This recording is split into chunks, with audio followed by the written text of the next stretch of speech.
Hello everyone, welcome to Toyeen Talks. How you doing? Thank you for watching. Till I'll see you in my next video. Stay safe, stay blessed. I love you. Bye. Ta ni alágbára ta ni ó ní ta la mọ̀ tó lórúkọ tẹ́gbẹ́ tó bá fẹ́ wọ̀bì kan ó máa wọbẹ̀ ta ni ní justice for Mohbad ṣe àpáàrẹ̀ àǹsàn yẹn dáhùn gbà yẹn bọ́n wù mí tí àbójú bá dé police station lónìí tó bá fẹ́ wọlé wọn á jẹ́ kó wọlé o ta là wá ní tó lè wọlé tó bá fẹ́ wọlé you understand so we need someone that has a name too omi ọlọ́run fi bá wa ti Yomi wá if not ni Yomi àti èèyàn kan sọ pé kò sẹ́ni tí ò lè wọlé lọ bọ́ ọlọ́pàá is our friend can you just enter kó lọ bá AIG ṣó kàn lè wọlé kó lọ bá commissioner of police like that tó bá fẹ́ DPO gan lásán gan mo wàhálà tó wà ṣe. ó tún ní ó ní strategy abi sexy ó ní strategy kan tó máa ń lò ó máa yín àwọn ọlọ́pàá yẹn lẹ́ẹ̀kan náà á tún fi àtẹ́gùn sí. ara tap wọn jẹ a tún bá wọn ṣeré. á tap wọn díẹ̀ báyìí. a tún bá wọn ṣeré. ó dẹ̀ fún wọn problem bó ṣe wà yẹn. Hello, bọ́dá mi onílélẹ̀ mi tiẹ̀ fẹ́ bá sọ ṣùgbọ́n wà lórí aago tó bá di ọjọ́ rálì kan tèmi fẹ́ kàn ṣe fèmí ṣe rí fídíò ibi tí àwọn ọlọ́pàá nígbà tó jáde tó sọ wípé Mohbad ń bleed province ẹ̀jọ̀ nítorí ọ̀la ẹ bá mi hàdẹ̀ sí interview tí Wùnmí ṣẹ̀ ṣe recent wọn tó ní kò sí nǹkan kan tó ṣó ti yẹ yín kọ́ gbé pọ̀ sẹ́gbàá ara wọn so that káwọn ọlọ́pàá rí i pé Wùnmí náà ó ti parọ́ mọ́lọ́pàá pé gbogbo nǹkan tọ́lọ́pàá ń sọ irọ́ ni o so káwọn náà ọlọ́pàá tí wọ́n gbèjẹ́ náà àwọn náà lọ́ọ́ máa ní èlé padà lọ́ọ́ máa ba ayé ẹ̀jẹ̀ so wọ́n gbé fídíò ibi táwọn ọlọ́pàá ti ń make announcement ń pé bó ṣe kú ni tí èyí tí Wùnmí náà ṣe nísìn tó ní pé kò sí nǹkan kan tó ṣe o kò like ó kàn ní just ordinary cut it was fine kọ́ bá wa gbé fídíò yẹn papọ̀ ó ti yé èyí kọ́ dẹ̀ béèrè question yẹn ìdí tó fi yàtọ̀ abisẹsi ṣe eré ọlọ́pàá táwọn ń lò ó ti jábọ́ lọ́wọ́ wọn gbogbo àwọn ọlọ́pàá tó ń lò gbogbo kéèsì yẹn ti jábọ́ lọ́wọ́ wọn kò sí lọ́wọ́ wọn mọ́ nsìn nǹkan tí mo fẹ́ kẹ́yìn mọ́ nìyẹn ṣe rí rálì àwọn ọlọ́pàá bó ṣe kúrò yẹn káwọn náà lè rí iṣẹ́ burúkú tí ọmọ burúkú yìí ń ṣe kọ́ bá wa gbé bẹ́ẹ̀ tó bá gbé bẹ́ẹ̀ àwọn èèyàn náà kò ní máa yá àwọn ẹlòmíì tó sínú justice yìí dáadáa o kọ́ wọn nǹkan táwọn ọlọ́pàá sọ from the beginning so definitely ṣẹ̀dẹ̀ mọ̀ pé nǹkan tóun náà sọ fún wọn ló fi pè síta so kọ́ wá wo nǹkan tóun náà sọ lọ́wọ́lọ́wọ́ báyìí tí àbá máa analyze ẹ̀ bẹ́ẹ̀ ká máa gbé fídíò yẹn sẹ́gbàá wọn tí ìsọ ẹ̀pọ̀ sọ pé tẹ̀ máa ṣọ́ àwọn fídíò kan lèmi ṣe sọ bẹ́ẹ̀ ṣe understand mo ṣe ní pé kọ́ jọ kọ́ bá wa ṣe bẹ́ẹ̀ that's number one ṣé wá rí number two ẹ má jẹ́ kí gbogbo wa bẹ́ẹ̀ ṣe rí àwọn ìyá àjẹ́ tó ń sọ̀pọ́ọ̀tì àwọn ìyá bóòjò wọ́n mọ̀ pé ibi tí Yomi Fabiyi bá ti dé ó máa ṣáà make sure pé òun wá kinní yẹn dé end ìtorí ẹ̀ ní gbogbo wọn lọ́ ṣe ń sáré kìtà ẹ mọ̀ pé ìgbà tí ó bọ̀ mọ́ Mr Yomi ò tí ì dá sí a ṣì ń ṣe yamayama ṣì ń ṣe slowly bọ̀ nísìnyìí nígbà tó rí pé Mr Yomi ọmọ nǹkan tọ́jọ́ fà lálàkọ́kọ́ ó mọ̀ pé ó máa sún dògìrì sórí ilé àwọn máa fẹ́ rí last kinní nǹkan tó ṣẹlẹ̀ gangan so for it not to happen that's reason why lẹ ṣe rí wọn tó ní pé Wùnmí ṣe lè lọ interview lọ ṣe gbogbo ilé. Ó dọ̀dọ̀ gbogbo ẹ̀yin tẹ́ bá support Yomi tá a bá ti ń ṣe show ẹ máa gather sí bíbáyìí because Yomi nìkan ni hope mi lọ́wọ́ tí mo wà ẹ̀ ṣe ti bá tẹ̀lé àwọn tá à ń tẹ̀lé láti jọjọ́ ìyẹn a kàn máa ṣe show a dẹ̀ ti fẹ́ darúgbó sínú show ó ti yé yín so Yomi ni hope kan tí mo tún ní tí mo fẹ́ tẹ̀lé rìnrìn àjò báyìí tí mo fẹ́ tẹ̀lé rìnrìn àjò yìí pé bóyá nǹkan á tún jáde níbẹ̀ bẹ́ẹ̀ ni o Yomi ni ìyànjú náà ẹ̀pà òbóró ó ti wà láì ìtó ti ṣe sílẹ̀ gan ó ti gbìyànjú already báyìí ó ti gbìyànjú báyìí lọ́wọ́ bẹ̀ kó tún lè ṣe mọ́ nìkan ni ó if you are supporting Yomi gather here o bá jálejò o bá mágun bíbá eré you are welcome to justice for Mohbad real justice ti public justice lélẹ́yìí tó dẹ̀ jẹ́ pé bàbá Mohbad ò lè stọ́ọ̀pù ẹ̀ láéláyé wọn ò dẹ̀ ní ìdí bàbá Mohbad lórí eléyìí wọn ò ní ìdí bàbá Mohbad tó ọ̀rọ̀ yìí padà ṣẹ́. ẹ rí i pé bàbá Mohbad gan máa ní fọkànbalẹ̀ báyìí wọ́n á ní sinmi wọn ò ní ìdí bàbá Mohbad lórí eléyìí bàbá Mohbad support kò support wọ́n tẹ̀lé he got nothing to do with Baba Mohbad ẹ̀rí pé Baba Mohbad gan máa relieve wọ́n á relieve báyìí because gbogbo pressure wa ọ̀dọ̀ Yomi ló wà gbogbo pressure wa ọ̀dọ̀ Yomi ló wà Yomi tún ní hope so ẹ jẹ́ ká support Yomi ká support Yomi. Olori Ebi regarding the protest ẹni sùúrù ẹ máa fún yín time ẹ jọ yẹ sáré sọ kínní regarding the protest rally tó fẹ́ ṣe yẹn ó ti lọ meet new commissioner of police new commissioner of police ò fẹ́ kàn ṣe new commissioner of police kò fẹ́ kàn ṣe rally yẹn mọ́ but ó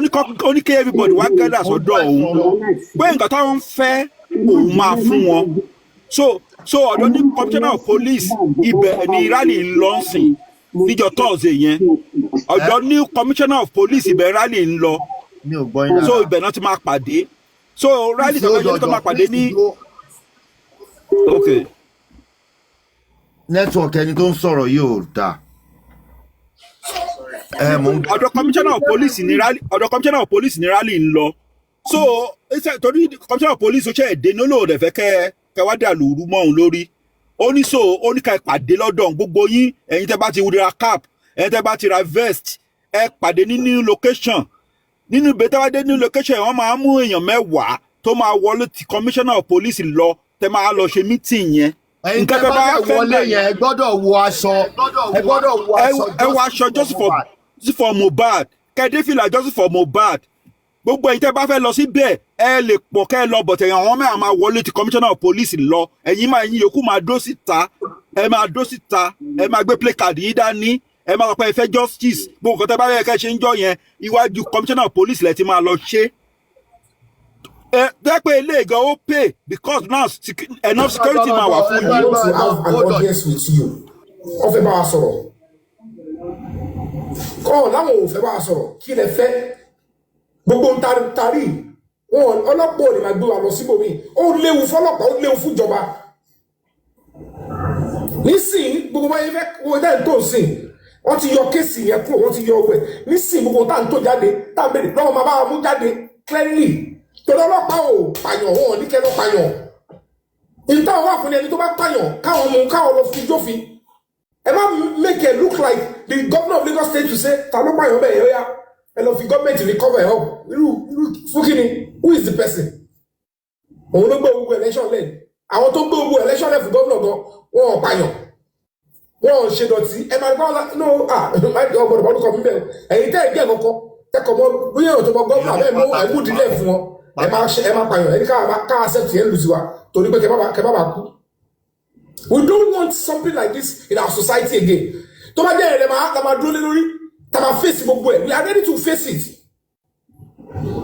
ẹ má wọrí ẹni tó já oh my people eré ńlá lè lẹ́yìn o lè já scale o. Good afternoon, panel. ẹ bá ti ní ìṣàlọ́ kíyèsí ogun ṣùgbọ́n ní kò ṣàdúrà ló bá mi sọ̀rọ̀ ẹ wo lọ náà ẹ ṣe ń rí sí i ẹ wo ẹni tó ń lọ fẹ́ ṣáàjì mi sí kóòtù ẹ kò wo kẹ wo lọ wò ẹ lómi ìwé wa ẹ gbogbo ìkàtẹ́ ti ṣe ẹ rò pé mi lẹ́ ń tákù ẹ wá wo nígbà tẹ bá jẹ́ kí gbogbo nǹkan tó ń ṣẹlẹ̀ lọ kí ló máa ṣẹlẹ̀ sáwọn ọmọ yín ẹ̀yin fúnra yín lọ kí lẹ́nu tó máa ṣẹlẹ̀ because everything you've done ẹ ṣe ìkàyẹ ẹrù bíbí lẹ ń ṣe kà fún ẹ wò náà wò ẹ wò ṣáàdúrà tó fẹ́ ra fóònù tó ta fóònù náà ló ti rówó ra tíkẹ́ẹ̀tì lọ they all know what they are doing oyè ò bọ́dẹ̀ yìí the truth will be established very soon ẹ rí gbogbo ẹ̀ kedere wọ́n máa ń pín ogun lé wá pín lẹ́nu wọn kò ayé àti kẹ́ni pé wọ́n pín ogun lé lẹ́nu wọn kò sí ní ẹ̀wọ̀n ẹlòmíì wá pín lẹ́dí. And that is the truth. Whatever it is, we will see. Ẹ rí gbogbo ẹ̀. Ẹ bá wo tí. Wọ́n sọ àwọn níbi tó ṣe gbogbo ẹ̀ wọ́n yá dànù. African radio, let's have it. Okay. Mo like the pattern lawyer yẹn dáadáa. Good job, my brother. Ẹ ṣé gan. Yeah, nǹkan tẹ́mi fẹ́ sọ sí ọ̀rọ̀ yẹn ni pé If not for the effort of Mr. Yomi, shouting and doing all these things, initially they don't want anybody to be responsible at all. And that is what is even making me annoyed, that how can something like this happen and they don't want anybody to go down for it. So now with this new